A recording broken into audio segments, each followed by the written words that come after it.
Topics discuss करने वाले हैं. So the first point that we are going to talk about is human resources. After that, we are going to talk about the distribution of population, then density of population, the factors affecting the density of population, and population change, patterns of population change, and at last we are going to discuss about population composition. So बच्चों, जैसे आप इस chapter में नाम देख रहे हो, तो हम लोग कह सकते हैं कि इस चैप्टर में हम लोग बेसिकली फोकस करने वाले हैं about humans and also how they become a resource, right? तो let us go back to our first chapter, that is resources. तो बच्चों, फर्स्ट चैप्टर में आप लोगों ने रिसोर्सेज के बारे में पढ़ा था. That is anything that has utility and is also valuable, so उसको हम लोग रिसोर्सेज कहते हैं, राइट? और उसमें हम लोगों ने पढ़ा था about the different types of resources, जिसमें हमने देखा था that there are natural resources, जिसमें बहुत सारे types थे. After that, we talked about human-made resources, and at last we discussed about human resources. और इसमें हम लोगों ने देखा था that human or people, they are the best and the ultimate resource, right? So basically, people can make use of the technology around them, and also of they can make use of the nature at best when they have acquired knowledge and skill, and they can also use the technology, right? So in simple terms, we can say that human resources refers to the number and the abilities of the people. और ये abilities में हम लोग क्या बात कर सकते हैं?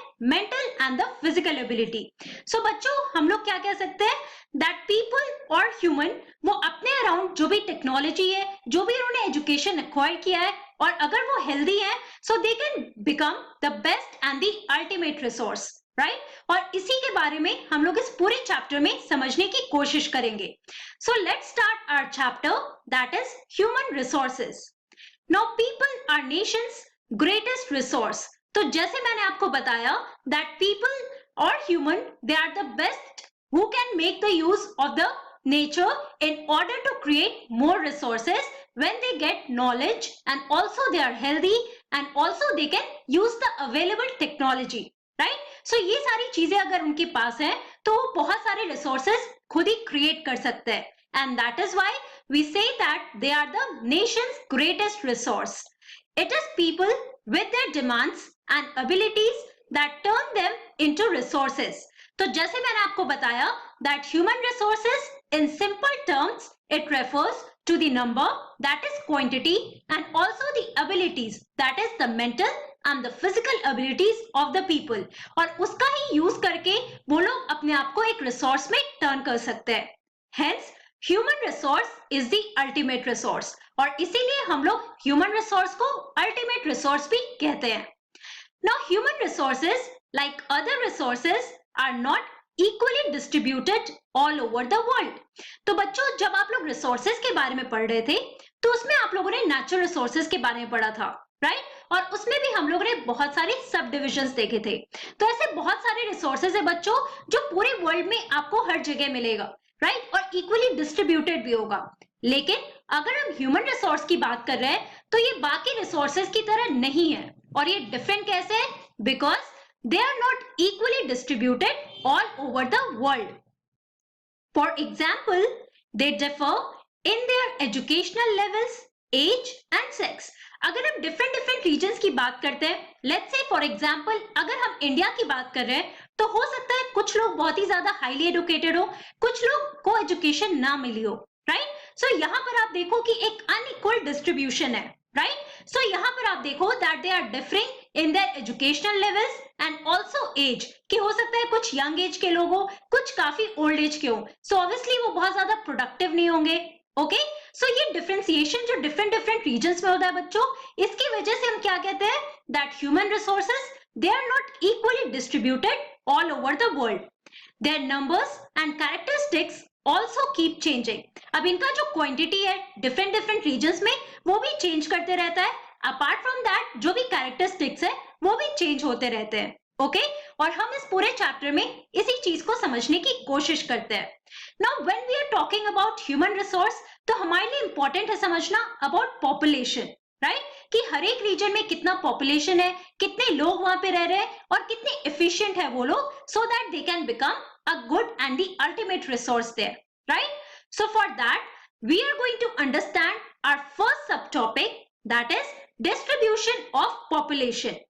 Now, the way in which people are spread across the earth's surface is known as the pattern of population distribution.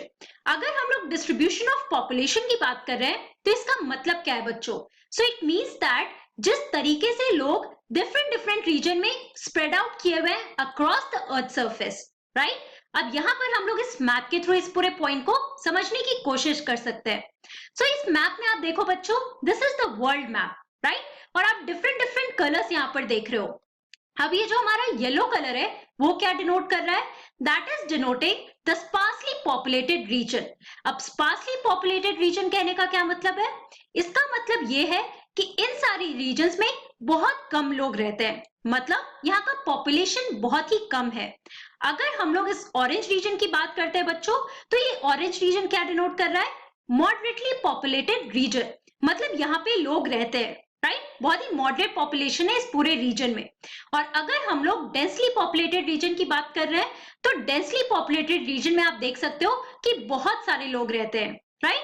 सो आप देख सकते हो ये पूरा जो डिस्ट्रीब्यूशन है पॉपुलेशन का वो डिफरेंट रीजन में वैरी कर रहा है.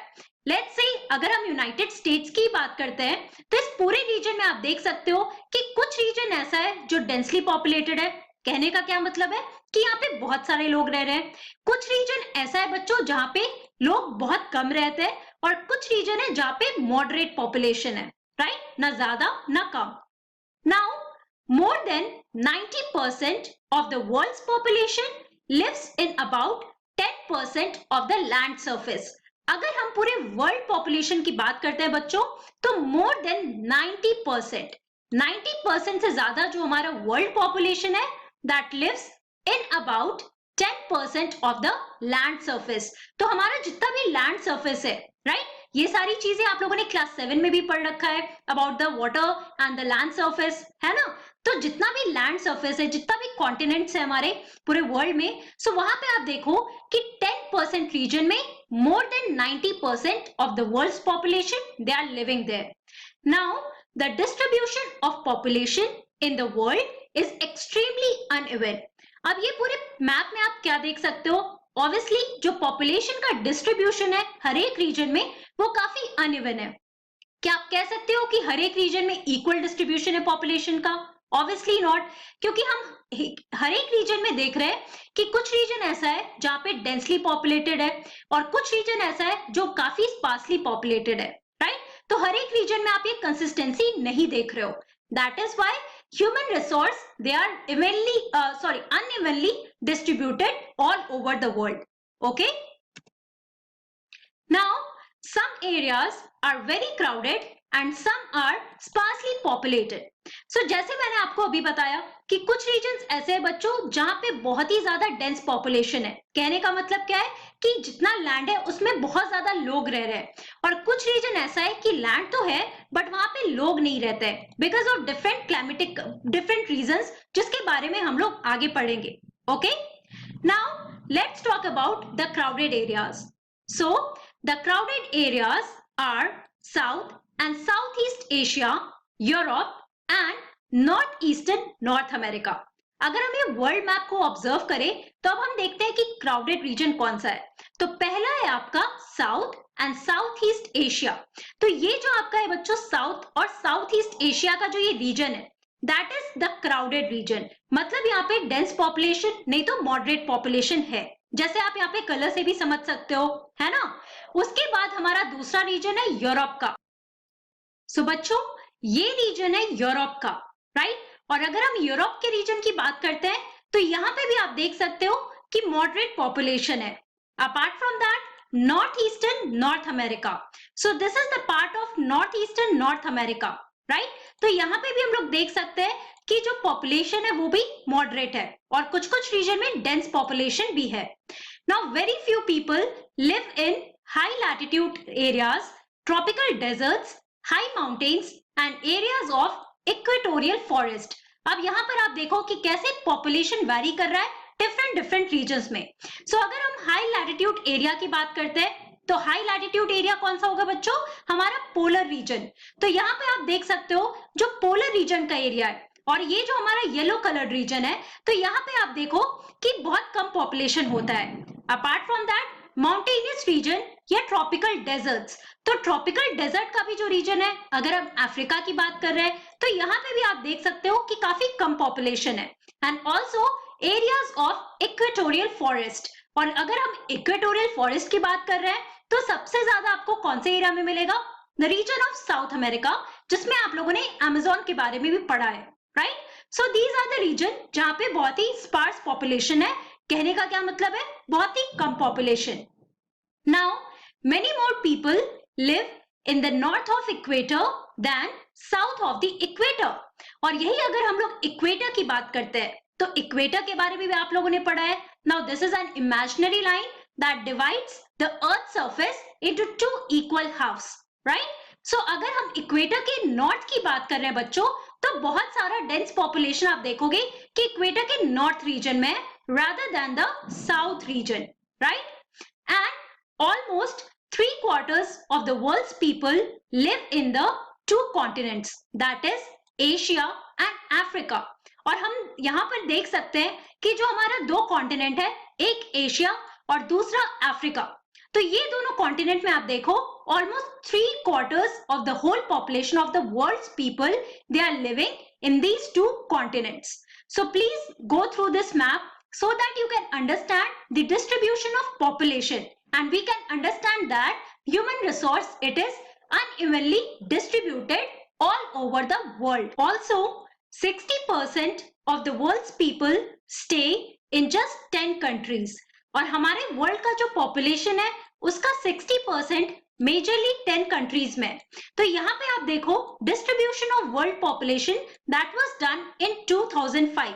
और अगर हम बात कर रहे हैं 10 इंपॉर्टेंट कंट्रीज की जहां पे सबसे ज्यादा पॉपुलेशन आपको मिलेगा बच्चों, तो पहले है हमारा China, then India, then South East Asian countries, Africa, Europe, USA, apart from that other North American countries, South America, Middle East and the oceanic countries, right?